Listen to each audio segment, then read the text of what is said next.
सगरी झलकै छौ सगरी झलकै छौ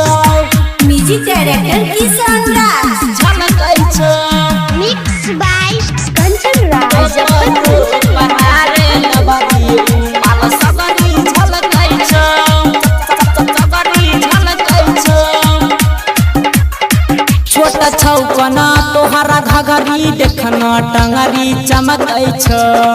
छोटा छौ कना तोहरा घघरी देखना टंगरी चमकै छौ हाँ हाँ टंगरी चमकै छौ आ तो पतो पनारे लबरी उ माल सगरी झलकै छौ आ तो पतो पनारे लबरी उ माल सगरी झलकै छौ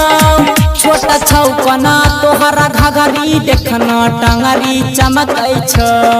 छोटा छौ कना तोहरा घघरी देखना टंगरी चमकै छौ हाँ हाँ टंगरी चमकै छौ आ तो पतो पनारे लबरी उ माल सगरी झलकै छौ आ तो पतो पनारे लबरी उ माल सगरी झलकै छौ प्लैनेट म्यूजिक दरभंगा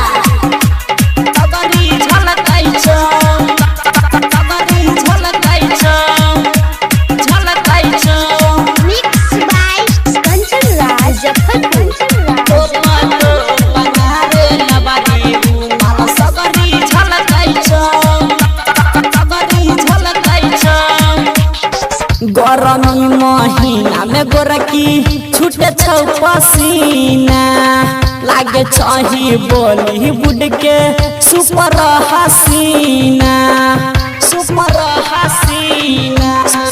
सुपर हसीना गरमी महीना में गोरकी छूटे छौ पसीना लागे छही बॉलीवुड के सुपर हसीना बंद रखन अपन जो बना देखना बहरी छौकै छौ बंद रखन अपन जो बना देखना बहरी छौकै छौ हाँ हाँ बहरी छौकै छौ आ तो पतो पनारे लबरी उ माल सगरी झलकै छौ आ तो पतो पनारे लबरी उ माल सगरी झलकै छौ सगरी झलकै छौ सगरी झलकै छौ प्लैनेट म्यूजिक दरभंगा पनारे लबरी उ माल सगरी झलकै छौ जहिया से देखनी तोरा